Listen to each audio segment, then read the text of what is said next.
Not Safe for Work. Written by L.A. Witt. Narrated by Nick J. Russo for Dark Knight Sound. Chapter 1. It all started with an app that I knew better than to check at work. I especially knew better than to check it during a meeting. I mean, I was not one to fuck around on my phone during meetings in the first place.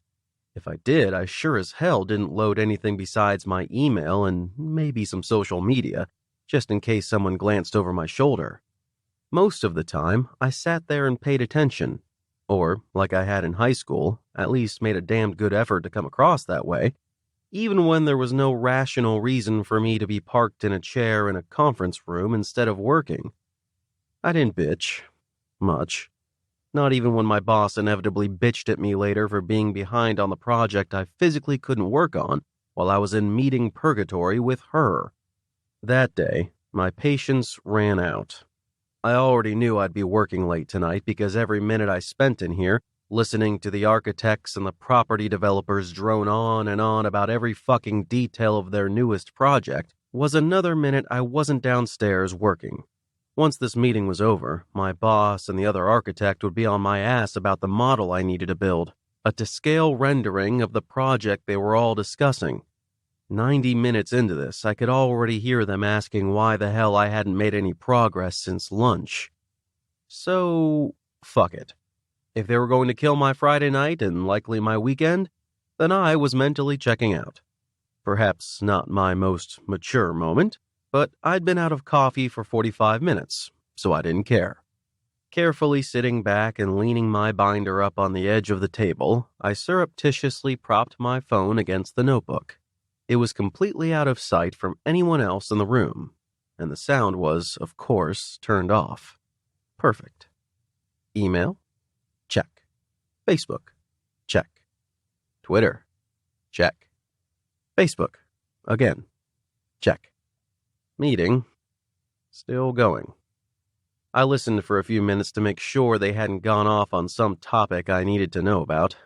They hadn't, and shifted my attention back to my phone. At the bottom of the screen, a newish icon caught my eye. The little pair of crudely drawn handcuffs was tempting. So tempting. No, better not. I'd only had the app for a couple of weeks, so it was still shiny and novel, but definitely not one I should be checking at work. Even if I wasn't in a meeting, which I was.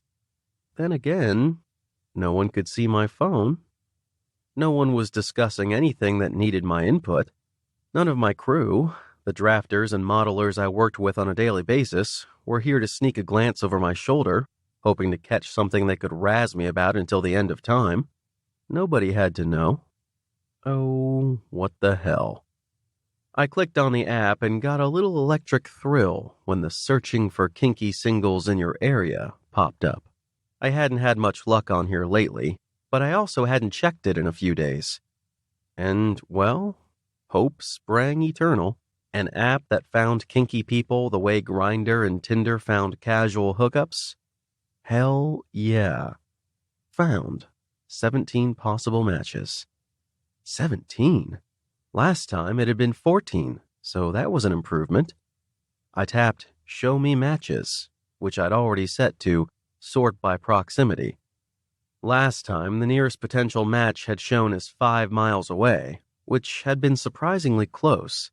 Sitting in a meeting with my boss, one of the firm's partners, and a few reps from our multi-million-dollar client, I was not prepared for what came up on my screen. Nearest match? 6 feet away from you. My heart stopped. And then I realized the match's icon was green. They were not only in this room, they were online. They'd been active within the last few minutes. They could see me online and active. No way. That had to be a mistake. Someone's profile had the wrong location. Could have been someone on the floor above or below me. Maybe someone in the building was interfering with the app or my GPS or something. There was no way in hell someone else in this room was viewing the same app and had been matched to me. I lifted my gaze and cast a sweeping glance around the room. Bob Mitchell, the partner, was still droning on about something. Dion Young, the gorgeous CFO of the client, Horizon Developing, had his phone out, but it was face down on the table and hadn't moved. My eyes halted on my boss, Marie. It couldn't be her. Even if she was kinky, and I suspected sometimes that she was, my filters were extremely tight. I was specifically looking for a submissive, and the vibe she gave off pinged very, very heavily on the dominant end of the spectrum. It wasn't unusual for management types to be subs, but I'd have been shocked if Marie had ever submitted in her life. Besides, I'd also specifically filtered my profile for male submissive. I hadn't even listed myself as bisexual because lately I'd been in the mood for someone very subby and very male. So, not Marie. I gulped and continued scanning the group. My gaze landed right on Rick Pierce, the CEO of Horizon Developing, the wealthiest and most ambitious client who'd set foot in this firm in decades, the man who I was sure was the sole reason the suit had been invented. And he was looking right back at me, with his phone in his hand. I raised my eyebrow. He quickly dropped his gaze. Oh, busted. The entire internet could not have contained the sheer volume of images that suddenly flooded my mind. Rick's brown hair, which was perfectly windswept right now, all messed up and dripping with sweat. A welt on his wrist that shiny Rolex couldn't quite cover.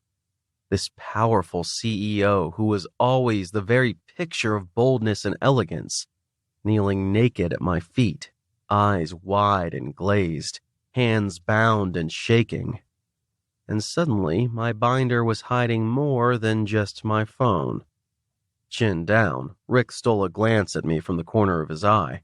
I chanced a subtle grin, one I was sure no one would notice but him, and I was rewarded with a little hitch in his breath just before he shifted his attention back to Mr. Mitchell. Holy shit. If we'd connected on the app, then there were things I knew without a doubt about Rick Pierce. He was either gay or bisexual. He wasn't in a relationship. He was submissive. He liked to be bound. He liked to be watched. I shifted in my chair, hoping like hell this meeting didn't end until I got this hard-on under control. That wasn't an easy task. Not when I knew Rick was the type who absolutely combined kink and sex, as opposed to the guys who liked one or the other. There were a few things up in the air, though. He was submissive, but did he prefer top or bottom when he fucked? God, if he likes both. I shivered. John? Marie startled me, and my head snapped toward her. She inclined her head slightly, eyeing me over her glasses. Did you have anything to add? Add to what? I cleared my throat and sat up, and as I lay my notebook on the table, my phone clattered to the floor, and I suddenly had a vision of it landing face up with the incriminating app wide open for all to see. I coughed again. No, I have nothing to add because I have no idea what we're talking about. Marie's lips quirked and her eyebrow rose, and I knew I'd be hearing about this later. She sighed. What's your ETA on the models for this project? And it'd be a hell of a lot sooner if you didn't keep dragging me into these meetings. I'll need to check with my crew about... Can it be finished by Monday morning? Marie broke in. Yep, there goes my weekend. If Tegan and I work through the weekend, yes. Marie was about to speak, but Rick broke in. I don't think that's necessary. He folded his long fingers on top of his phone. As long as I have something for the board of directors by close of business Wednesday, that would be fine. His eyes darted toward me, and the faintest upward flick of his eyebrow added, You're welcome. Marie pushed out a sharp, impatient breath.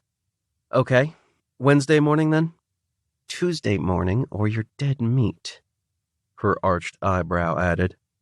Yeah, I nodded. Totally doable. And like clockwork, Marie busting my balls in front of clients and colleagues took care of that troublesome hard-on. Minutes later, the meeting had wrapped up. Marie and Mitchell were busy shaking hands with the clients, kissing their asses more like, so I picked my phone up off the floor and made the quickest escape I could.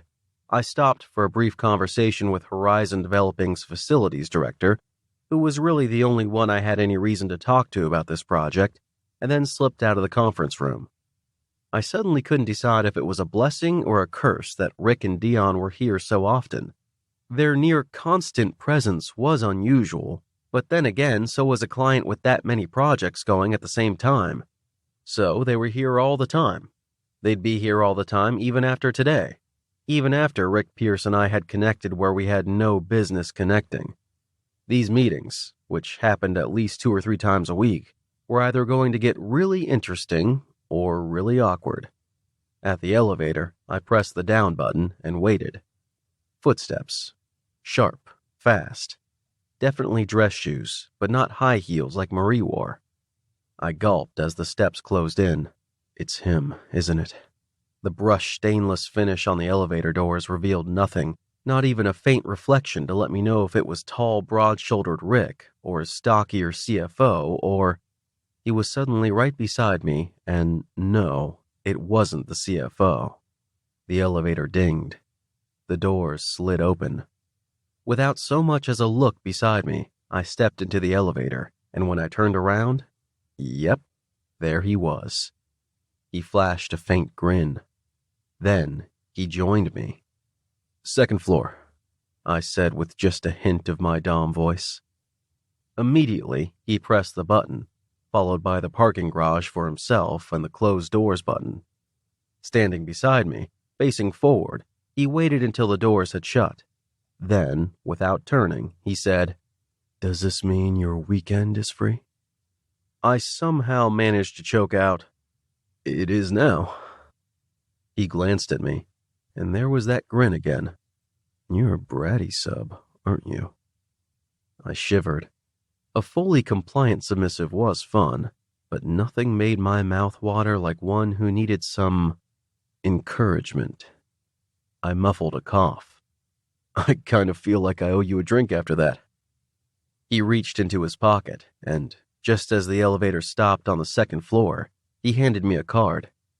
"If you text me a time and place, I'll be there." I took the card.